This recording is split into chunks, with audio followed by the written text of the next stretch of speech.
প্রত্যেকটা প্রচেষ্টাই বা কোনো পরীক্ষাকে ছোট করে না দেখে ভালো করে দেওয়াটাই তোকে ভবিষ্যতে যে যত পরীক্ষা আসবে না আসবে সেখানে ধীরে ধীরে তোর কনফিডেন্স বুস্ট আপ হতে থাকবে। এমসিকিউ লেভেলের অ্যাপ্রোচ করে প্র্যাকটিস করো, কনসেপ্ট ক্ল্যারিটিতে থাক, সেটাকে অ্যাপ্লাই করে কতটা তাড়াতাড়ি করে।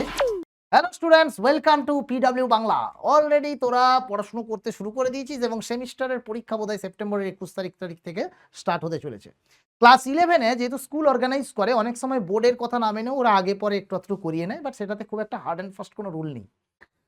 সুতরাং মোরলেস আমি ধরে নিতেই পারি যে মিড সেপ্টেম্বর থেকে সবার পরীক্ষার পড়াশুনো পরীক্ষা দেওয়া স্টার্ট হয়ে যাবে। এবং যেহেতু তোদের এমসিকিউ প্যাটার্নে পরীক্ষা, তাই এই মুহূর্তে যেটা সবচেয়ে গুরুত্বপূর্ণ জিনিস সেটা হচ্ছে সেম 1 এবং সেম 3 এই দুটোকে নিয়েই তোদেরকে ফোকাস করতে হবে। যারা ক্লাস 12-এর তাদের জন্য সেম 3, আর যারা ক্লাস 11-এর তাদের জন্য সেম 1।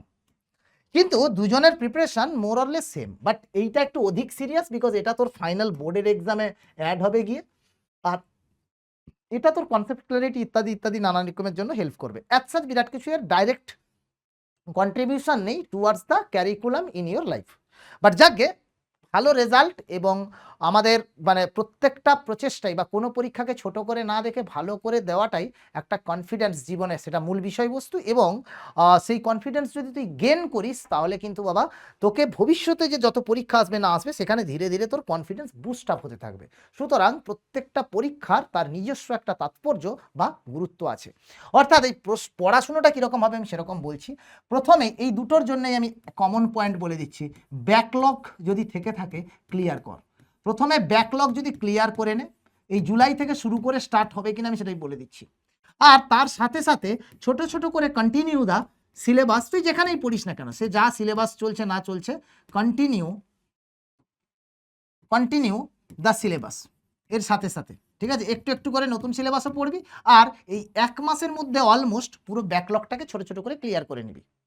আচ্ছা, এরপরে হচ্ছে এমসিকিউ লেভেলের অ্যাপ্রোচ করে প্র্যাকটিস করো। এমসিকিউ লেভেলের অ্যাপ্রোচ থাকা উচিত, এবং সেটা এমসিকিউ লেভেলের অ্যাপ্রোচ মানে কি তুক্কা না। আমি জীবনে কোনোদিন তুক্কাই বিলিভ করি না বাবুরে।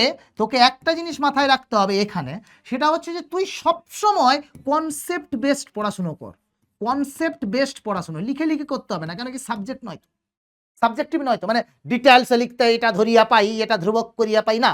কনসেপ্ট ক্ল্যারিটিতে থাক, সেটাকে অ্যাপ্লাই করে কতটা তাড়াতাড়ি করে করতে পারি সেটা দেখ। আর অ্যাকুরেসি ডিপেন্ড করবে, আর সর্বোপরি আমি বলতে পারি লাস্টে গিয়ে একটা স্পিড এবং mock test, speed through mock test, ব্যাস এইটুকু হলেই পুরো পরীক্ষা। বোর্ডের পরীক্ষা আলটিমেটলি এত চিন্তা করার কিছু নেই। সুতরাং এই জুলাইতে শুরু করেও তুই সেমিস্টার 3 বা সেমিস্টার 1-এ অসাধারণ রেজাল্ট করতে পারিস।